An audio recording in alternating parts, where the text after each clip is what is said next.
Hola, ¿qué tal, amigas, amigos? Gusto saludarlos una vez más en nuestro martes educativo, en un conversatorio académico más. Ya saben que este es su espacio de reflexión educativa y bueno, hoy, 11 de febrero, con mucho gusto, saludo a mis amigos Luis, Miguel y Ian. ¿Cómo se encuentran esta noche? Excelente, excelente. Qué Excelente, bueno, gracias. me da mucho gusto. Qué bueno, qué bueno. Me da mucho gusto, la verdad es que muy contenta de poder llegar y coincidir con ustedes en este conversatorio, que sin duda, sin duda, sin duda, de verdad que si los otros han estado interesantes, este va a estar, que bueno, con toda la buena vibra y la buena actitud aquí de parte de mis experimentados compañeros.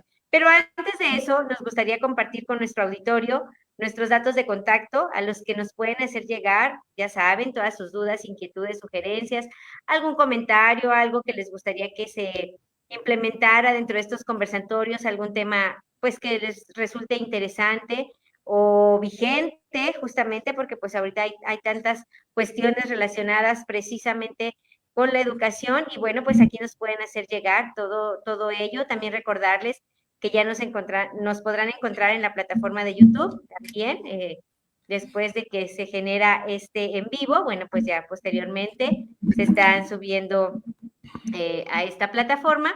Y bueno, también recordarles que quien guste solicitar su constancia de participación, misma que tiene valor curricular, se pueden inscribir a este conversatorio y con mucho gusto pues se las estaremos haciendo llegar.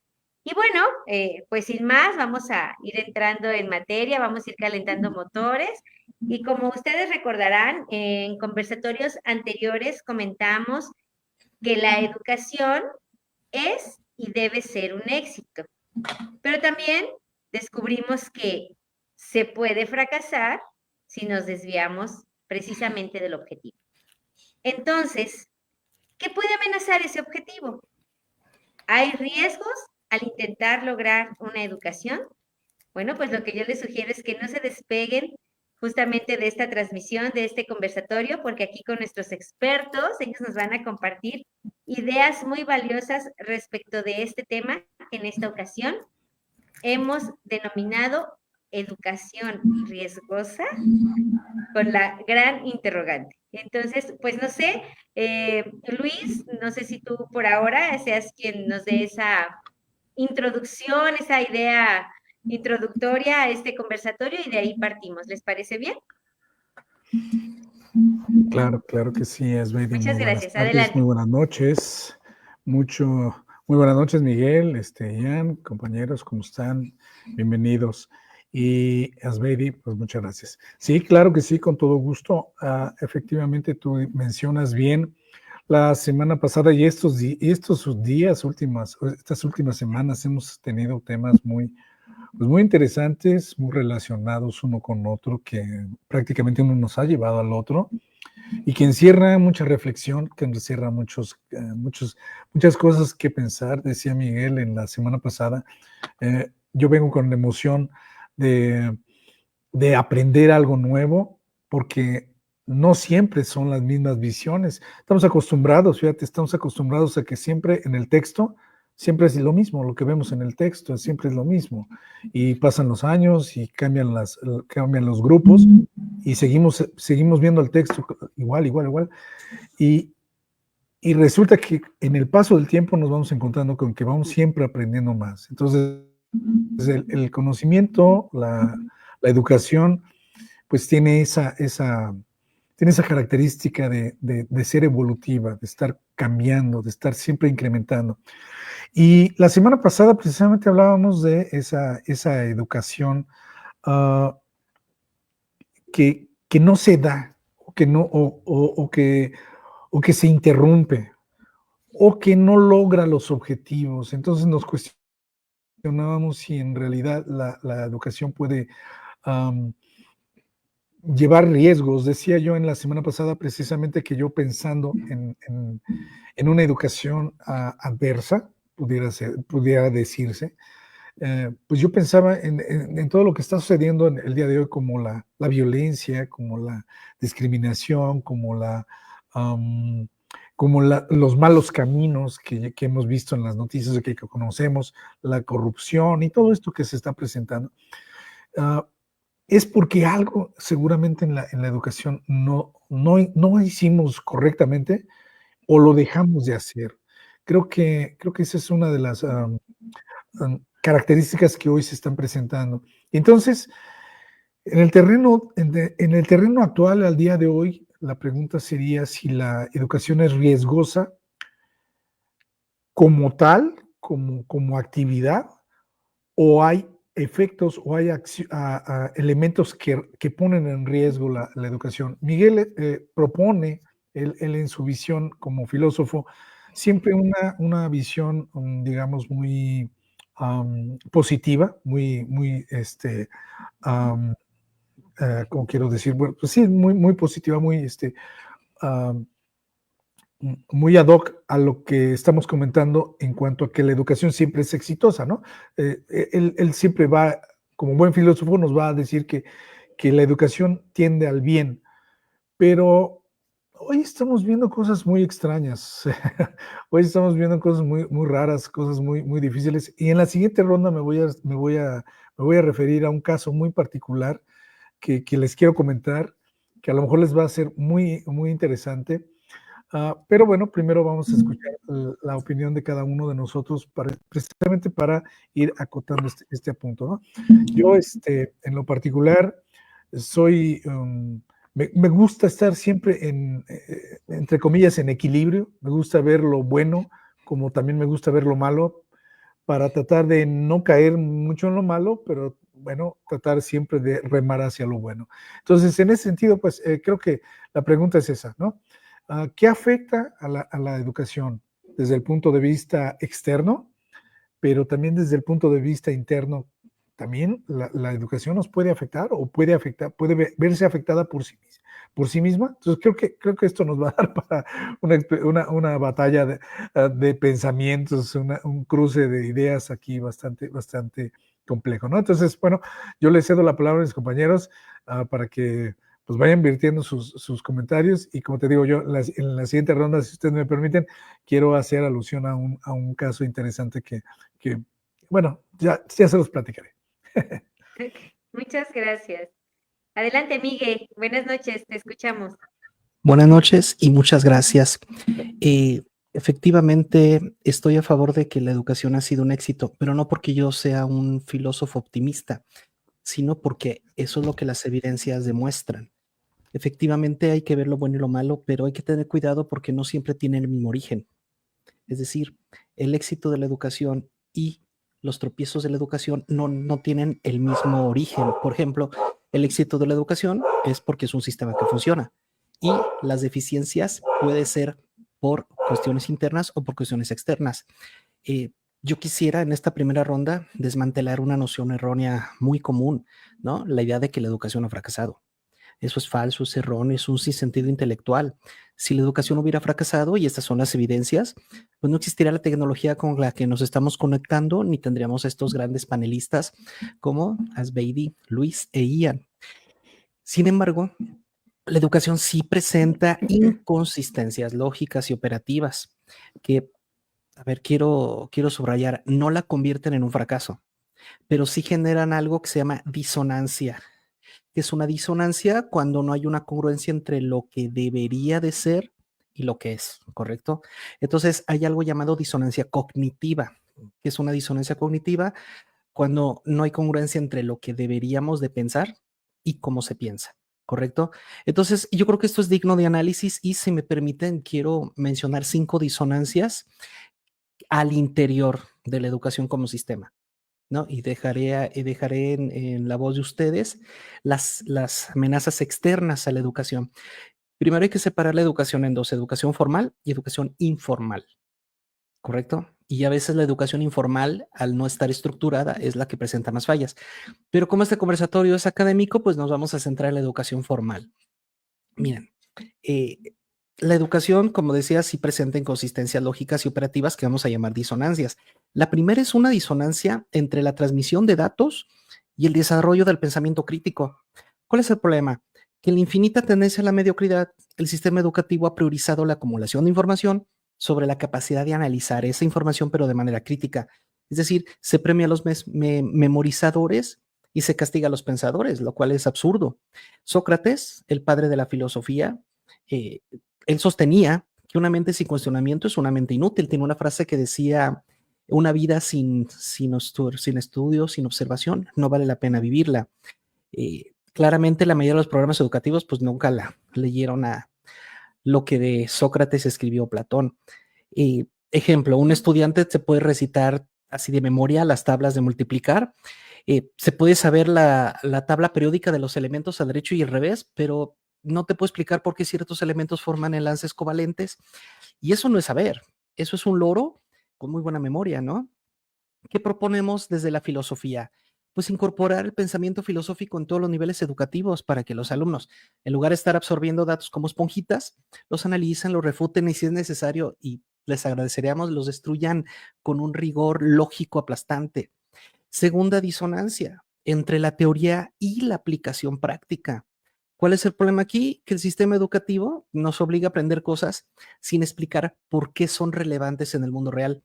Si fuera por el currículum estándar, la humanidad seguiría insistiendo que la trigonometría tiene aplicaciones prácticas en la vida cotidiana, ¿no? Todos hemos escuchado eso de apréndete el trinomio cuadrado perfecto porque lo vas a usar todos los días. Y pues, no sé ustedes, pero prácticamente nunca se usa. Aquí Paulo Freire, que es el especialista que quiero traer a la mesa, él argumentaba que la educación no es solo teoría, sino es un medio para transformar la realidad. De alguna manera su concepto sigue sin permear al 100% en los programas académicos. Te repito, no hay que generalizar. Solo estoy mencionando algunas disonancias, más no significa que la educación sea un fracaso por ellas, ¿eh? Solo es en lo que tenemos que trabajar. Ejemplo práctico. Es impresionante cómo alguien puede obtener un título, por ejemplo, en administración de empresas, pero jamás ha manejado una empresa, ¿no? Es decir, ya tiene el título, pero jamás ha ejercido. Es como ser un ingeniero espacial, pero que jamás ha tocado un cohete, ¿no? Eh, ¿Qué solución recomendamos? Bueno, reemplazar las evoluciones que son ridículamente anticuadas, perdón, mejor con experiencias reales donde los estudiantes hagan cosas en vez de solo escribirlas en exámenes que al final del día son inútiles. Tercer disonancia entre educación y la evolución tecnológica. ¿Cuál es el problema aquí? Que, por ejemplo, y esto por favor, muy importante, estamos en una era muy especial, estamos en la era de la inteligencia artificial, que sin educación no existiría. Y los viajes espaciales comerciales, ¿no? Que ya uno ya puede apartar su lugar para Marte y todo eso. Y seguimos enseñando como si estuviéramos en la revolución industrial. Me sorprende que no sigamos usando todavía piedra. De verdad, yo les digo a mis exalumnos, ¿por qué si tienes una tablet sigues escribiendo en papel? Y me dicen, no es que así se me pega más. No es cierto. No es cierto porque ya no se trata de memorizar. Y por estar tomando apuntes, no estás pensando, no estás razonando lo que el maestro está hablando, ¿no? Y repito, y gastan miles de pesos en tecnología que no usan. Creo que aquí el mejor especialista sería Nietzsche, quien afirmó que aferrarse al pasado es un obstáculo para la evolución del pensamiento. Claro, debemos de ver que Nietzsche no vivió esta época. ¿Por qué quise subrayar lo de la inteligencia artificial? Porque la inteligencia artificial está superando a muchos de los alumnos. ¿En qué sentido? En que lo platicábamos la semana pasada con Luis fuera del aire. Terminas calificando trabajos de la IA, no del alumno. Entonces, quien termina probando las materias o reprobando las materias es la inteligencia artificial, no es alumno. ¿Y cuál es el problema aquí? Que cuando tú creas una tecnología, nunca debe ser para, ¿cómo decirlo? Pues para echar a perder al creador. La idea es que lo que tú crees es para que tú seas mejor. Entonces, ¿qué pasa en un mundo donde la inteligencia artificial, en lugar de potencializar tus capacidades, lo que hace es lucirse la inteligencia artificial y tú estar cada vez retrocediendo. Pero repito, ahí no es un problema de la educación en sí, es esta disonancia. No hemos logrado conectar la educación con este avance tecnológico. ¿Cuál es la solución obvia para mí? Pues hay que integrar en educación ciencia de datos, programación y algo que me encanta, que es la filosofía tecnológica, para que de ese modo los alumnos pues no se queden rezagados frente a sus propias creaciones. La cuarta disonancia es entre la evolución del aprendizaje y el aprendizaje fáctico o real. El sistema de evaluación basado en calificaciones numéricas es ridículamente reduccionista. La inteligencia humana no podemos medirla con un número, a menos que hablamos del coeficiente intelectual, y ese, ni siquiera ese está demostrado.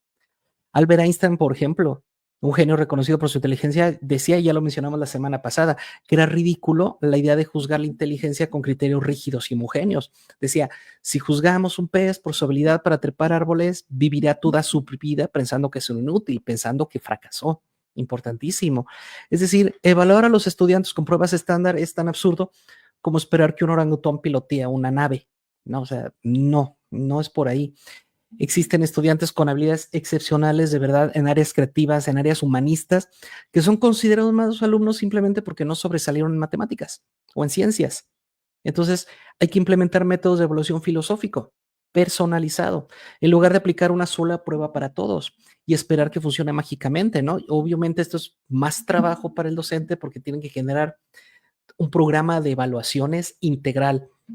Y por último, ya para saltarle el micro, la disonancia entre la educación y el propósito de vida, que aquí es donde la filosofía pues tiene donde campa sus anchas, ¿no? La educación ha sido secuestrada por la productividad. Se nos entrena para ser piezas de un engranaje económico, no para encontrar propósito y sentido. Muchas veces no le damos, aprendemos del mundo, pero no sabemos quiénes somos. Víctor Frank demostró que el sentido de vida es el motor más grande que mueve al ser humano. Sin él, la existencia es simplemente un conjunto de tareas sin propósito, y por eso creó la logoterapia, una terapia basada precisamente en la cura emocional a través del descubrimiento o de la creación de sentidos de vida.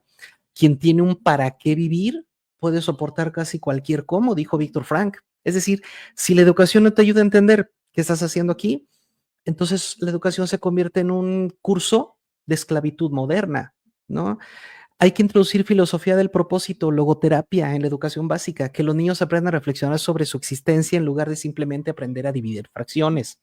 En conclusión, yo sigo con mi postura de la semana pasada, y no porque sea optimista, es porque es lo que yo veo, que la educación no ha fracasado, pero sí requiere una reparación, al menos a su interior.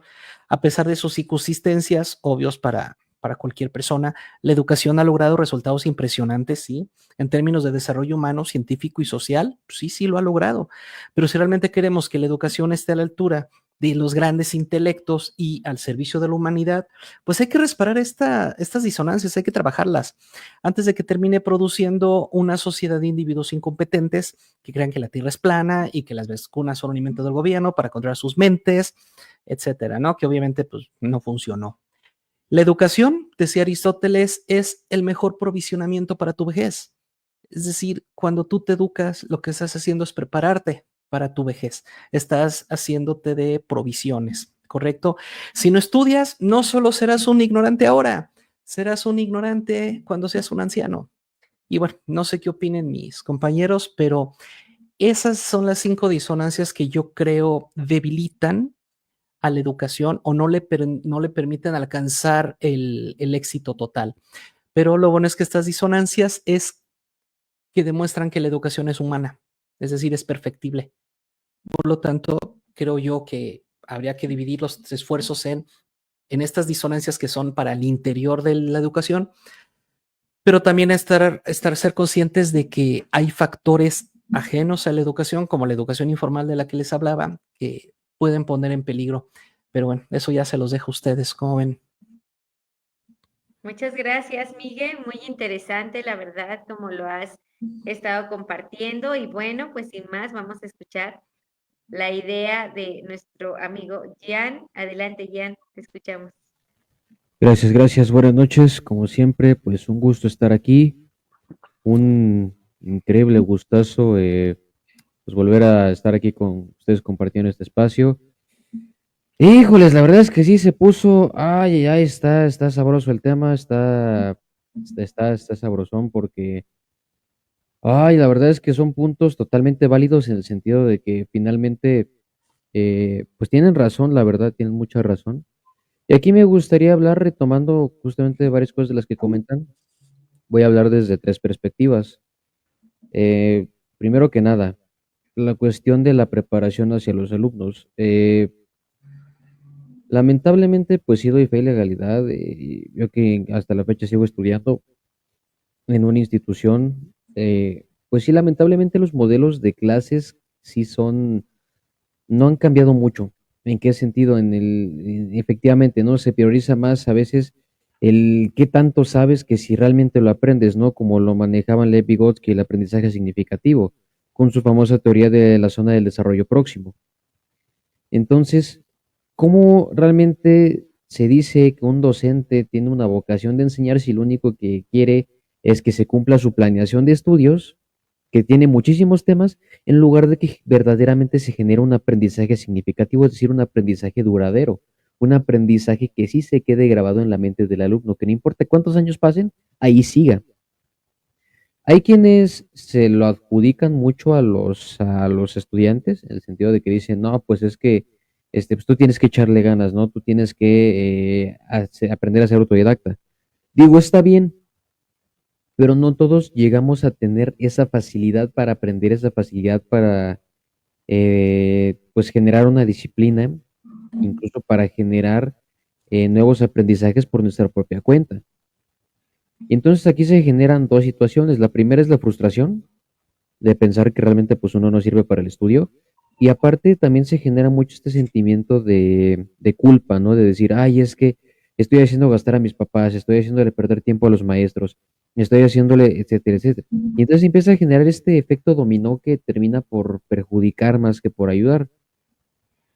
Y ahora también sucede algo muy, muy interesante, que precisamente es algo con lo que estoy súper agradecido con muchos maestros que he tenido, que mucho, o sea, sí he notado que sí hay métodos, hay metodologías en donde pues sí es muy, muy arriesgado, ¿no? El cómo vas a dar tu materia, el cómo vas a enseñar, pero finalmente, por muy riesgoso que sea, puede llegar a generar resultados, ¿no? Todo depende de cómo lo plantees o de qué tanta experiencia tengas, ¿sí? Es ahí donde sí le agradezco a muchos maestros que tuve que sí priorizaban mucho el enseñarnos, ¿cómo va la frase? Es que dice que aprender sobre la marcha, ¿sí? Y ojo, no quiero decir que no prepararan sus clases, claro que las tenían preparadas, pero generaban una estructura de clase en donde nos enseñaban mediante cuestiones prácticas e íbamos aprendiendo porque ya nos iba ganando la curiosidad. Y al menos, pues yo sí empezaba a estar pregunte y pregunte y pregunte y empezaba a generar esos aprendizajes. Me pasó cuando en una de las materias que es o sea, literalmente nos llevaron a soldar, tal cual.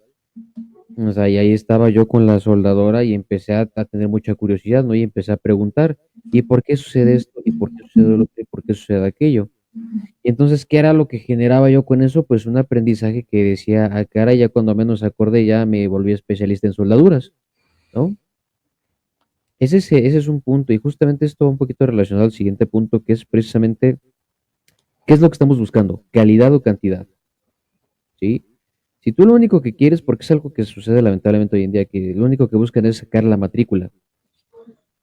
Sí tengo el dato de que literalmente hay instituciones en las que por mes o por mes, para dar dato más exacto, se andan aventando hasta 10, 15 titulaciones en un solo mes. O sea, como tal las ceremonias, y dices, no está mal, dada la densidad poblacional, pero si te pones a ser objetivo, dices, ah, caray, como que aquí está pasando algo. O si están saliendo muy fácilmente, o sea, no hay como tal un nivel de exigencia, o está sucediendo algo que les está facilitando el que puedan titularse. Y con este boom de la inteligencia artificial es muy fácil, ¿no?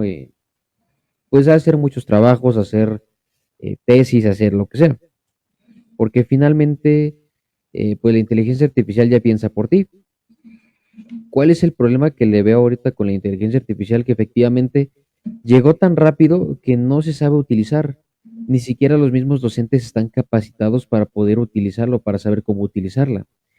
Entonces, pues es ahí donde luego sí apoyo mucho al maestro Miguel, que sí digo, pues o sea, sí tenemos que empezar a enseñar un poco más de cultura tecnológica, sí tenemos que empezar a enseñar filosofía tecnológica para tener ética al momento de utilizar estas herramientas y tener sobre todo los valores bien presentes. Yo lo platicaba también con el maestro Luis fuera de cámaras. Yo utilizo inteligencia artificial porque es una herramienta que me ayuda mucho para acortar mi tiempo cuando estoy realizando un trabajo. ¿Por qué? Porque me da las fuentes directas de lo que yo quiero saber. Entonces, en lugar de estar pasándome horas y horas leyendo artículos y perdiendo tiempo, voy directo al punto. Y yo empiezo a leer todos los artículos de pies a cabeza y empiezo a generar mi propia información, empiezo a generar mis conocimientos. Entonces, realmente la tecnología no es mala. Lo que está mal es que no sabemos cómo utilizarla. De igual forma, ¿no? Vámonos al conceptos muy básicos de redes sociales. ¿Cuánto tiempo no perdemos viendo videos de risa o viendo videos muy X en Facebook, en TikTok y hasta en YouTube? Ya que ahorita está muy de moda el YouTube Shorts, ¿no? O sea, realmente el problema no son las herramientas en sí, el problema no es la tecnología, el problema no es lo que está presente, el problema es que no sabemos utilizarlo. Y el problema es que muchos se niegan a actualizarse, muchos se niegan a decir, quiero aprender más. Es ahí donde muchos docentes pues cometen este error. Pues sí, diría, les falta mucho esta humildad para, pues sí, aceptar y decir es que no lo sé todo, tengo que seguir aprendiendo, tengo que seguirme capacitando, tengo que seguir encontrando nuevas maneras, nuevos métodos, estrategias para poder dar una clase de calidad. No digo que esté mal el cómo se dan las clases hoy en día. Digo, son métodos que por algo sí, por algo están presentes, por algo es que hay metodologías que se utilizan para dar clase. Pero yo siempre voy a decir esto, y es que no hay que dar todo como un absoluto, ¿sí? Todo tiende al cambio. Si algo nos ha demostrado la historia es que siempre va a haber cambio, siempre van a haber evoluciones en todo aspecto tecnológico, humano, incluso hasta en cuestión del arte siempre va a haber una evolución. Entonces, ¿por qué cerrarse? ¿Por qué querer ver las cosas como oscuro y blanco, ¿no? ¿Por qué no ver esos matices en el gris?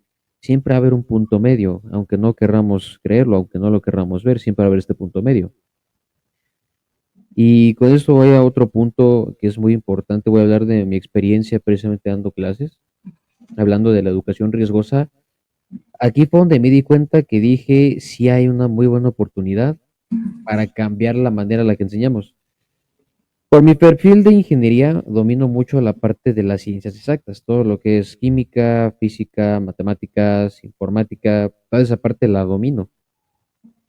Entonces, en este caso, pues yo me encontraba dando clases privadas para una personita, un alumnito, que pues tenía problemas de aritmética. Mis métodos de enseñarles son muy poco ortodoxos. Si ustedes ven si ustedes hubieran visto cómo yo le daba clases, sí recurría a ciertos métodos clásicos, pero realmente mucho de la manera, o sea, yo me ponía un gorro de puerquito para hacer que se riera, para que pusiera su atención en mí y no se le hiciera pesado. Y empezaba a hacer analogías, empezaba a mostrarle aplicaciones reales, problemas reales con matemáticas útiles. Si bien sí abordamos mucho de lo que tenía que ver, le devolví su amor y su pasión por las matemáticas, a tal punto que me decía, maestro, la verdad es que a mí ya no me gustaba, pero gracias a usted le volvió a agarrar el cariño. Y sus papás me decían lo mismo, es que llega a la casa y se pone a hacer su tarea, nos está preguntando que cuándo va a volver a clases, está súper contento, súper feliz. Y es ahí fue donde me di cuenta que dije, ok, mi método será muy poco ortodoxo, pero funciona, estoy teniendo resultados, porque no solo lo apliqué con él, empecé a aplicar con otros que requerían mi ayuda. Y les empecé a explicar y empecé a notar que si bien sí seguía unas bases, empecé a innovar, empecé a arriesgarme, a tomar riesgos al momento de dar o de generar aprendizajes. Y entonces ese es un punto que digo, híjoles, ¿qué tanto nos cuesta innovar? ¿Por qué nos seguimos aferrando a lo que funciona? ¿Cómo sabemos que eso va a seguir funcionando? Está bien, de acuerdo, ¿no? Pues te funcionó durante muchos años. pero eso no significa que va a seguir así. Si algo nos enseña un poco la teoría de caos, es que todos va a haber siempre microvariaciones que pues, nos van a alterar nuestro resultado, siempre va a alterar todo lo que va a suceder en un futuro. No podemos tener un control al 100% de lo que va a suceder. Sería muy necio creer que eso es lo que va a pasar. O bueno, que tenemos ese superpoder de creer, de controlar todo lo que va a suceder, cuando realmente pues no. Eso es un error total. Y aquí es donde entro en un punto donde pues apoyo justamente al maestro Miguel, que menciona, pues esto de la diferencia entre la práctica y la teoría. Algo que me pasó mucho cuando estaba buscando trabajo era que me preguntaban siempre, bueno, ¿y tuviste acercamiento con esto durante tus prácticas, tu servicio? ¿Hiciste algo relacionado con lo que vas a hacer? Les decía, no, pues la verdad no.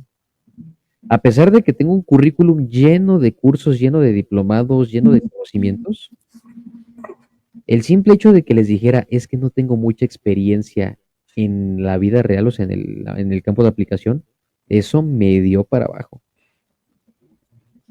¿Por qué? Es una triste realidad y es que la experiencia de hacer las cosas no se compara para nada a lo que te enseñan en clases muchas veces. Y esto lamentablemente también lo vi ya cuando me empecé a trabajar bien como inspector de calidad. Perdón, pero requiero hidratación, porque esto sí me duele recordarlo un poquito.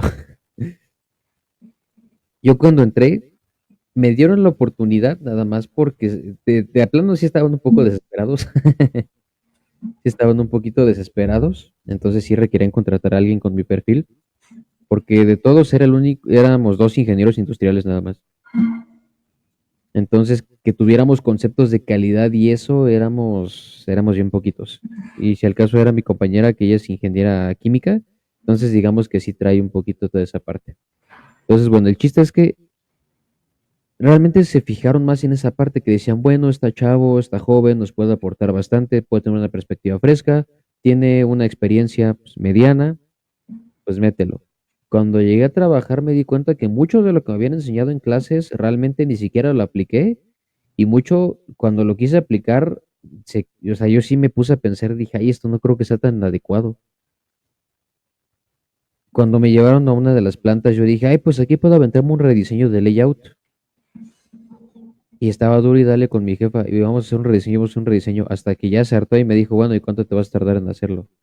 Ya cuando me puse a pensar en eso, sí dije, ay, sí es cierto, como que estuvo muy chida la idea, pero ya para aplicarla sí dije, como que sí hay mucho, mucho detalle detrás de eso.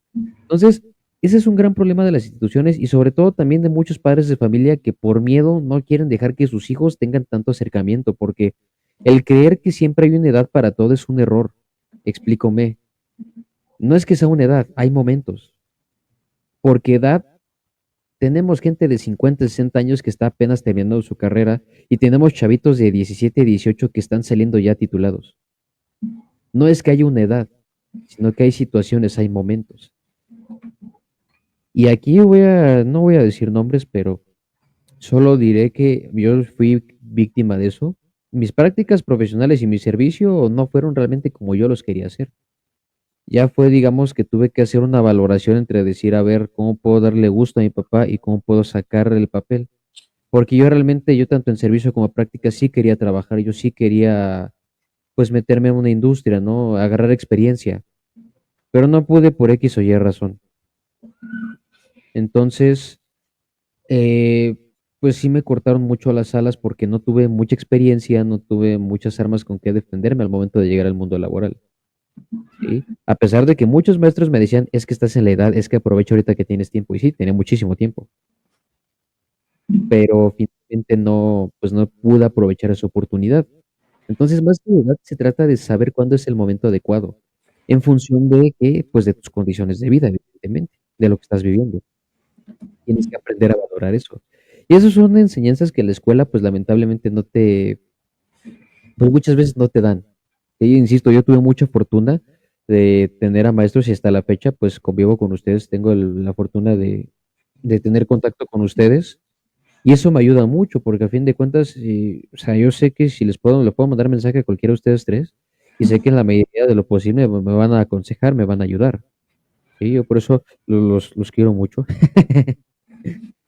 Y y bueno, ya para no extenderme demasiado y cerrar mi primer comentario, pues sí, no, sí apoyo mucho lo que comentan, pero sí creo que por parte de las escuelas sí les hace falta un poco mejorar sus modelos. Precisamente estaba checándole a la nueva escuela mexicana, y si bien está pues dando un enfoque un poquito más integral, sí pienso que hace falta pues mirar un poquito hacia el futuro, o sea, realmente hacer una proyección de hacia dónde vamos, porque sí veo que están retomando muchos fundamentos, pero pues están quedándose en eso, no están quedándose en el pasado. No sé qué opinen ustedes, pero al menos yo sí pienso que a la nueva escuela mexicana ese modelo le hace falta un poquito ver hacia el futuro, hacia dónde vamos a llegar.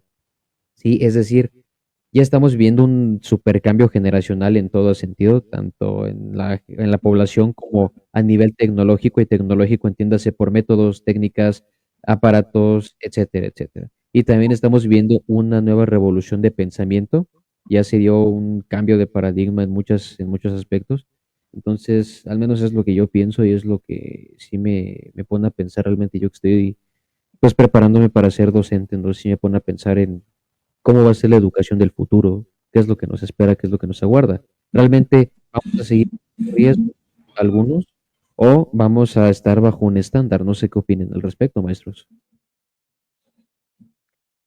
Muchas gracias, gracias, Jan. La verdad que miren, esta ronda se fue, ya vamos casi a 40 minutos de haber iniciado el conversatorio, muy interesante lo que nos han compartido. Y bueno, Luis, para que no nos dejes con la incógnita, adelante, a ver, platícanos, Híjole, te escuchamos. trataré de ser breve porque, pues sí, es cierto, ya la ronda se hizo extensa y estuvo muy bien porque muchos de los conceptos que aquí hemos escuchado, la verdad es que, pues sí nos centran bastante bien en esto que estamos discutiendo, pero déjame darle vuelta a la página porque resulta que bueno, nosotros nos preparamos para este conversatorio, decidimos un punto, decidimos un tema y lo analizamos según nuestra experiencia, según algunos artículos que vamos consultando, pero déjame decirte que hace como un promedio de unos 3, 4 meses, por ahí así,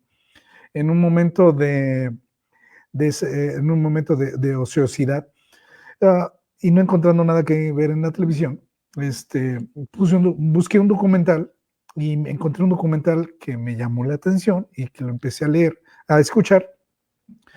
Y bueno, este documental es la historia de una persona que al final de cuentas fue clasificado como terrorista. Bueno, de hecho sí fue terrorista, sí hizo terrorismo.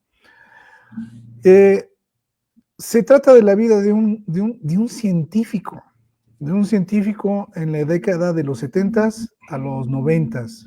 Lo que me llamó la atención es que en ese periodo de 20 años, el FBI nunca pudo dar con él. Lo buscaron y lo buscaron y lo buscaron y nunca lo pudieron encontrar hasta que su propio hermano fue el que lo delató, porque lo delataron por la forma en que expresaba las cosas y la única gente que conocía cómo expresaba las cosas era su propia familia, era su hermano y su cuñada. Sobre todo él no quería a su cuñada porque pues había un vínculo muy especial con el hermano, entonces acabó por no querer a la cuñada porque la cuñada lo criticó. Pero llama mucho la atención este caso porque se trata de una persona que llegó a ser doctor en matemáticas. O sea, él entra a la Universidad de Chicago y estudia hasta llegar al doctorado en matemáticas. Y además en filosofía, digo, bueno, nada que, alguna alusión a los que aquí estamos, no, es mera coincidencia. De verdad que es una coincidencia porque jamás pensé que ese tema lo iba yo a tener que platicar o lo iba yo a poder platicar en este foro o en cualquier otro foro. Bueno, el documental te explica cuál fue la situación con esta persona. Esta persona se encargó de enviar bombas a través de la paquetería.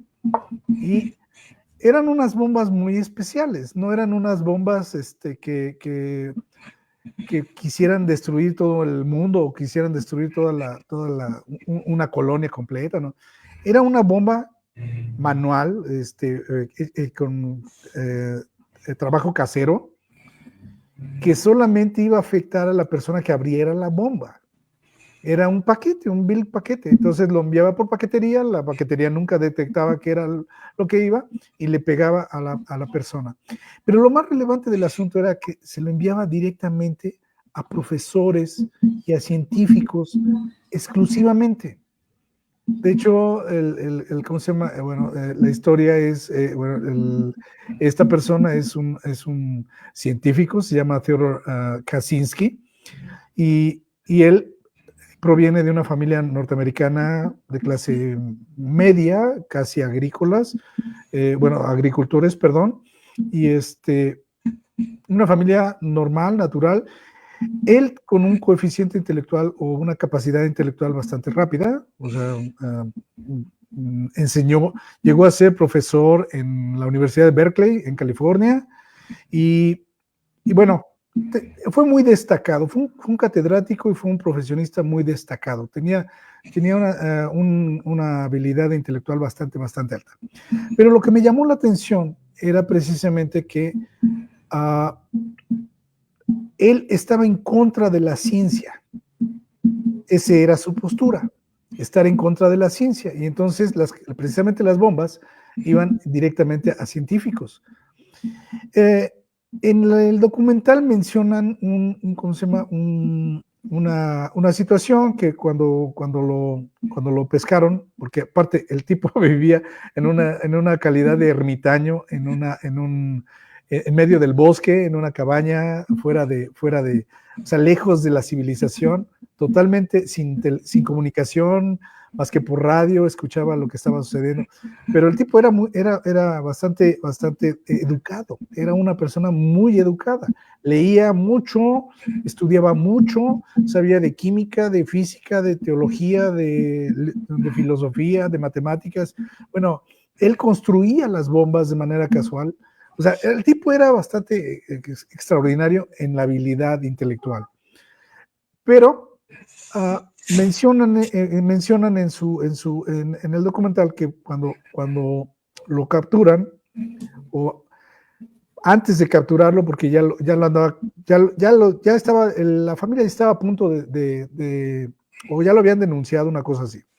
El asunto está en que él logra un acuerdo con un periódico, porque ninguna editorial quería publicar lo que él hizo. Y él estuvo escribiendo mientras estuvo en cautiverio, mientras estuvo allí en su cabaña, él estuvo escribiendo una cosa que le llamó manifiesto. Es decir, escribió toda una teoría. Y esa teoría, él le propuso al periódico un acuerdo. Dijo, ok, si ustedes me publican este artículo, entonces se acaban todos los actos terroristas y me entrego y ya se acabó. Lo que él quería era mostrarle a la humanidad lo que él había escrito. Y lo consiguió. De hecho, se publica este manifiesto, y este manifiesto ahí está en la internet, y a mí se me hizo sencillo, bueno, no sencillo, se me hizo interesante. Yo dije, bueno, yo quiero conocer ese manifiesto, porque ¿por qué lo escribió y cuál es la trascendencia de lo que él escribió? Y me dediqué a leer, lo estuve leyendo, lo completé, o sea, lo leí, y al final de cuentas, lo más importante de este manifiesto es que él sí está en contra del sistema educativo que tenemos al día de hoy, porque su argumentación es de que la educación no nos está siendo útil y no nos está siendo útil como humanidad. Al contrario, él menciona ahí, tiene muchísimos puntos que la verdad habría que subrayar y que habría que reflexionar. Pero, por ejemplo, él dice, todo aquel que llega a acumular mucho conocimiento, ese conocimiento se traduce en poder y lo utilizan. La gente lo utiliza pues para subyugar a los demás, en lugar de compartir, en lugar de beneficiar a la demás comunidad. Y entonces esa era una de las razones por las cuales él quería acabar con algunos científicos que estaban desarrollando teorías precisamente para pues llegar a lo que hoy estamos platicando, la inteligencia artificial, avances avances contra la tecnología armamentista, todos esos detalles. Entonces, en realidad él proponía que el hombre primitivo era más social, era más natural, se preocupaba más por su comunidad, y no nada más por la comunidad, sino también por todo el medio ambiente. O sea, nada más tomaba de la naturaleza lo que necesitaba para sobrevivir. Lo cual hoy él critica en su manifiesto que hoy ¿cómo se llama? Los grandes poderes o las grandes empresas, porque le atribuye todo esto a las grandes empresas, y bueno, a los gobiernos no les interesa la educación. Ellos generan, o él lo considera así, los gobiernos tienen un ejército para sobresalir en la cuestión política y económica del mundo. Y entonces nos considera a todos las personas dentro de la sociedad como ejército nada más, pero con cierto nivel. O sea, no podemos criticar, no debemos criticar, no debemos tratar de ser libres, no debemos de ir en contra de lo que es el régimen. Entonces, esa era su postura y esa fue su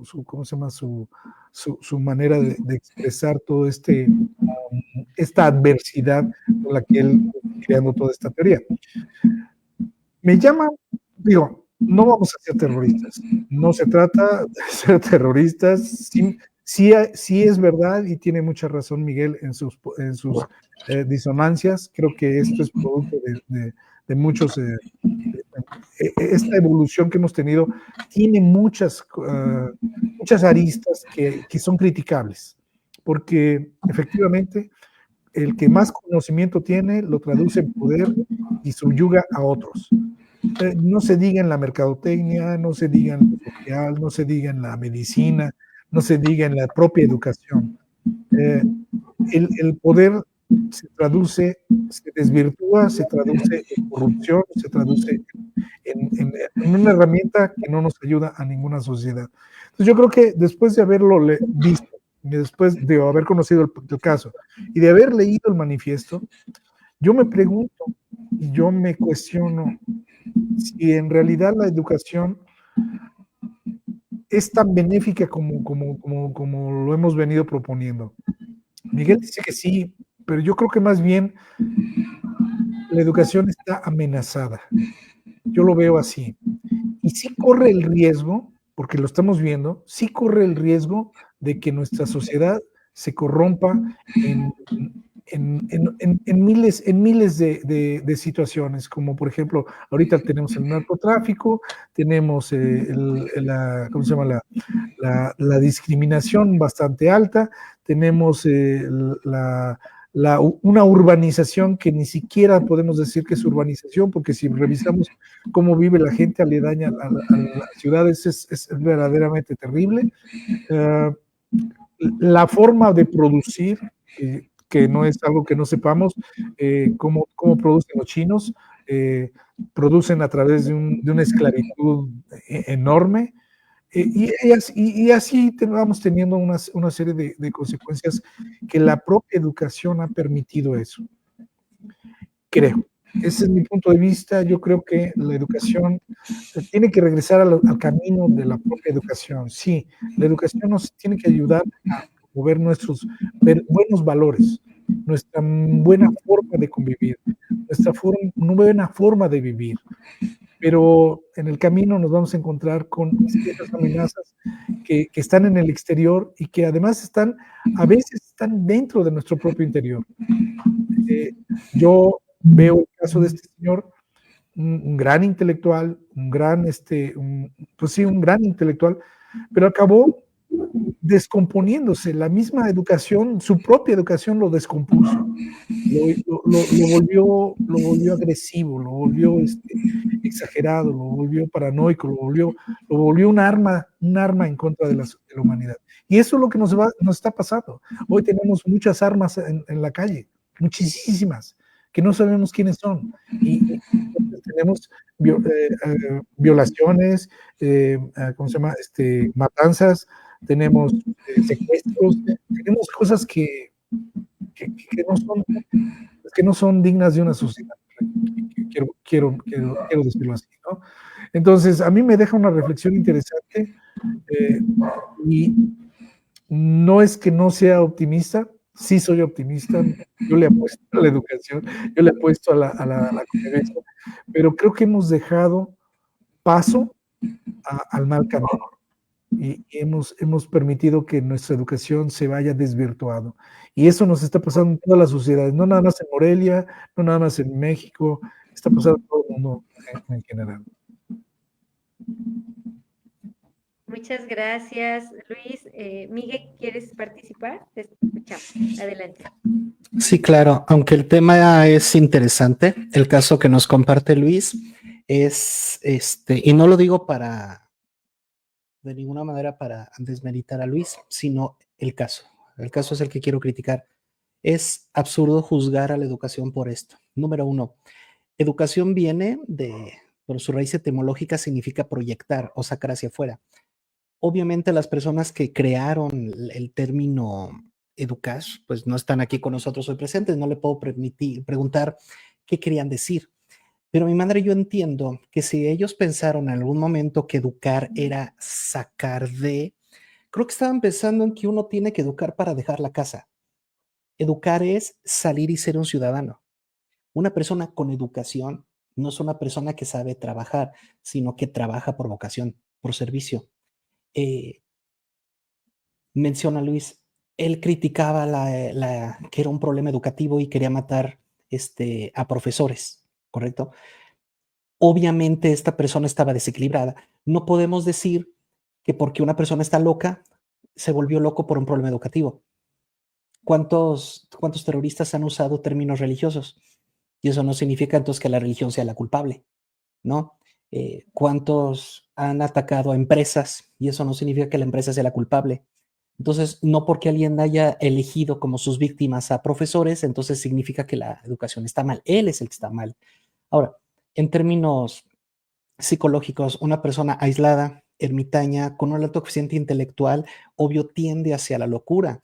Yo les invito a que lean la historia de la locura de Michel Foucault, el nacimiento de la clínica y su obra del panóptico, para tener una idea de cómo hay personas que su genialidad los lleva a la locura.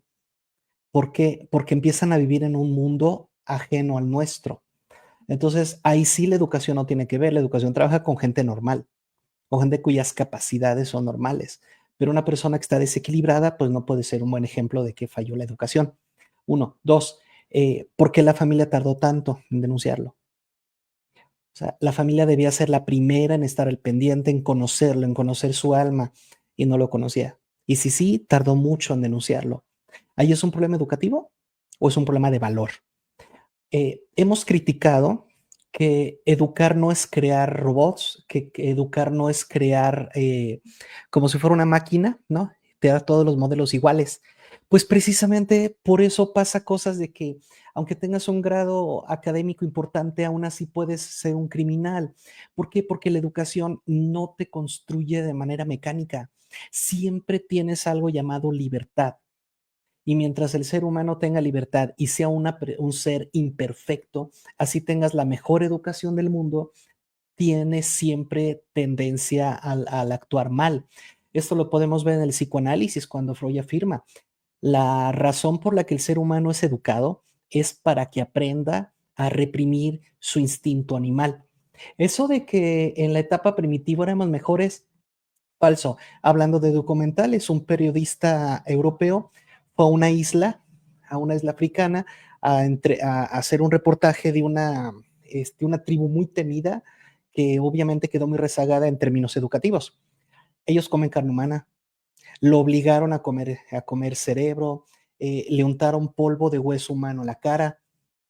No me vengan a mí con que entonces sí estábamos mejor antes que ahora. Antes teníamos que andar con armas. Antes era normal traer pistola, traer machete, traer un revólver. Ya no. Entonces, aguas con estos ejemplos, porque si extrapolamos lo de este señor con casos similares, podemos notar cómo la gente que ha cometido los crímenes más terribles de la humanidad y los que más han tardado en ser capturados son precisamente personas muy inteligentes. Pero la educación no tiene que ver con inteligencia, tiene que ver con represión, con una represión positiva. El ser humano tiene que aprender a convivir. Si no nos reprimimos, no podemos convivir en sociedad. Vivir en sociedad significa limitarte. ¿Cuál es mi postura filosófica? ¿Está padre que haya gente inteligente en la escuela? Sí, pero la escuela no solo es para gente inteligente o de mucha inteligencia. Gente con una inteligencia normal o no con una inteligencia por debajo del promedio, aún así puede ser excelente en la educación. ¿Prohibir la libertad humana? Claro que no. Hay que enseñar a la gente a ser responsable con su libertad.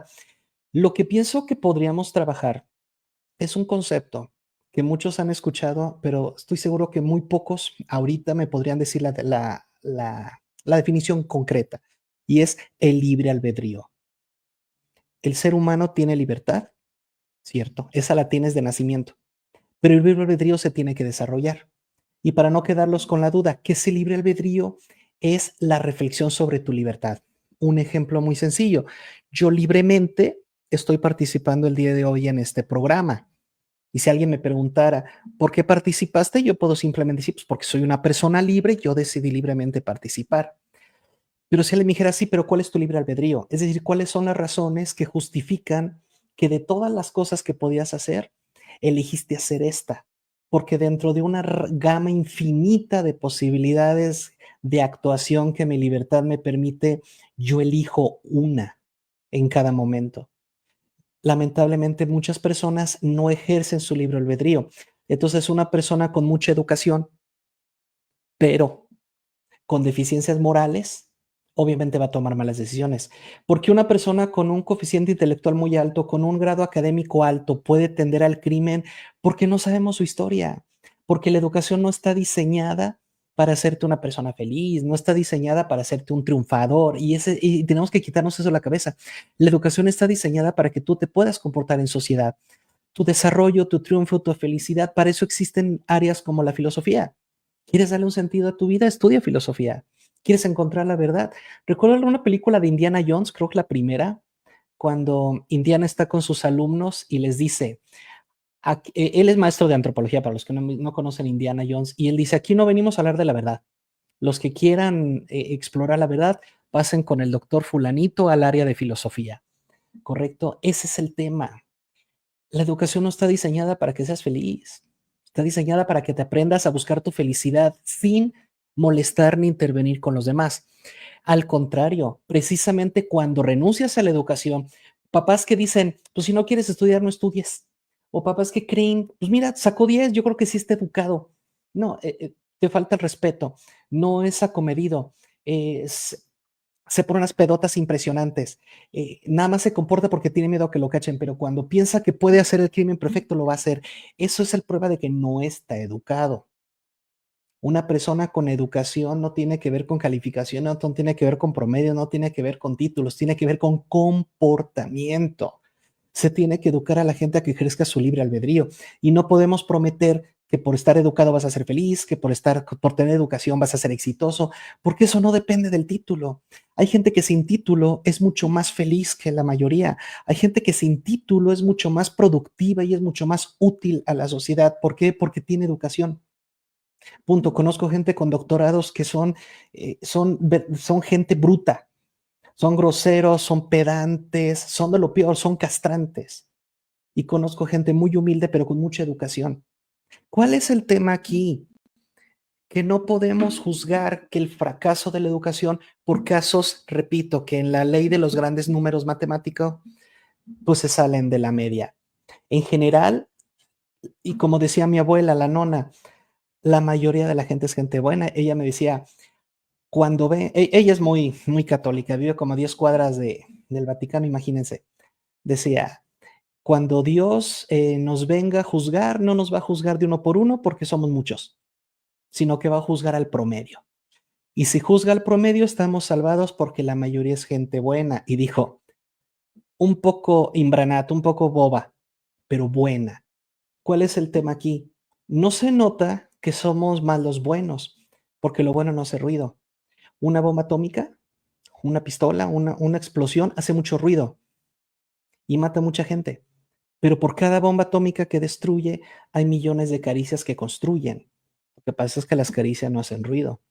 Esos que llegan a su casa, atienden a sus hijos, atienden a su pareja.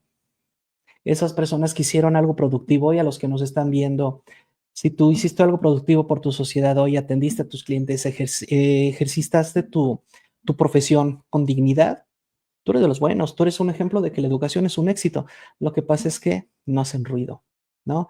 Entonces yo sigo pensando, la educación es un éxito, pero tampoco digamos que todo depende de ella. Mientras hay algo llamado educación informal, que no hay manera de controlar, y con las redes sociales, peor. No podemos controlar las redes sociales, no podemos controlar la inmensa cantidad de información que le está llegando a los menores. Con esa música, y digo, yo no quiero que me funien, hay música de reggaetón que me gusta, pero ¿cómo la interpretan los chicos? Esa música está hipersexualizando a nuestros infantes, los está mega, super, hipersexualizando. Entonces, los está conduciendo a... Yo recuerdo que le pregunté en la secundaria, ¿ustedes como quién quieren ser? Les pregunté, ¿quién quiere ser como sus papás? Nadie levantaba la mano. ¿Quién quiere ser como su mamá? Nadie. ¿Pero querían ser como los reggaetoneros o querían ser como los narcos? ¿Por qué? Porque los adultos más cercanos a ellos, o sea, sus padres, tampoco se han esforzado en darles un buen ejemplo. Los padres han perdido el respeto porque lo quieren ejercer a la fuerza, lo quieren ejercer con gritos y no con educación, no diciendo, mira el gran ser humano que es tu padre, la gran persona que es tu madre. Estamos muy desatendidos en la cuestión humana, porque también está educación tecnológica, educación científica, educación filosófica, y también hay una educación humanista, hay una educación a las emociones. Entonces, cuando hablamos de la escuela, hablamos de educación para la ciudadanía. ¿Cuándo va a desaparecer el crimen y todo? Cuando los padres entren dentro de una educación formal. Cuando se cree una escuela para padres. ¿Quieres ser papá? Saca tu título. Imagínense el día que no te puedes embarazar si no tienes tu título de papá o mamá.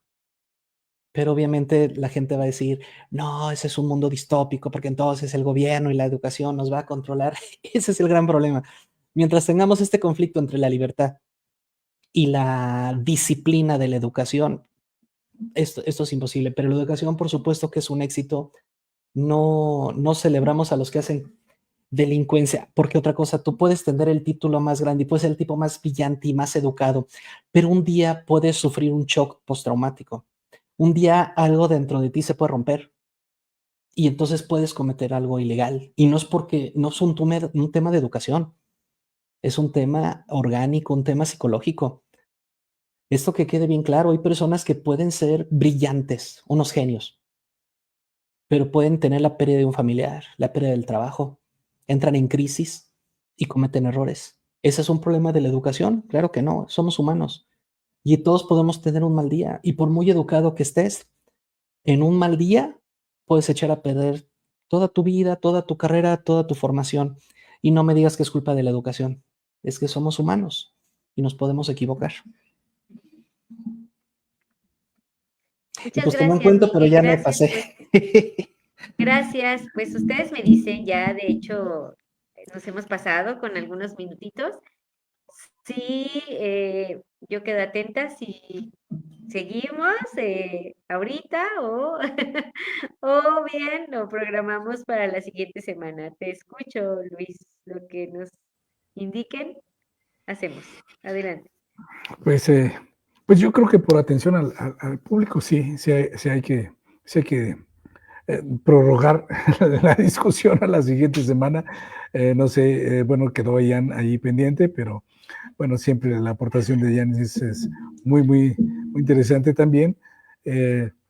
No sé si tú quieras participar en algo, Ian, o bueno, igual y lo dejamos entonces para la siguiente semana. No, sí, sí sería, tenemos que hacer una parte 2 de la educación riesgosa porque sí, creo que sí quedaron un poco ahí un par de puntos que todavía podemos, aclararlos todavía mucho más. Entonces sí, yo sí sugeriría mejor dejarlo para la siguiente semana. Excelente, bueno, pues muy interesante, sin duda, y recordar a nuestro auditorio que entonces tenemos una segunda parte que continuará este tema, como se dice por ahí en las historias, continuará y tenemos una cita el próximo martes en punto de las 7:30. Hasta la próxima y que tengan una excelente noche. Gracias.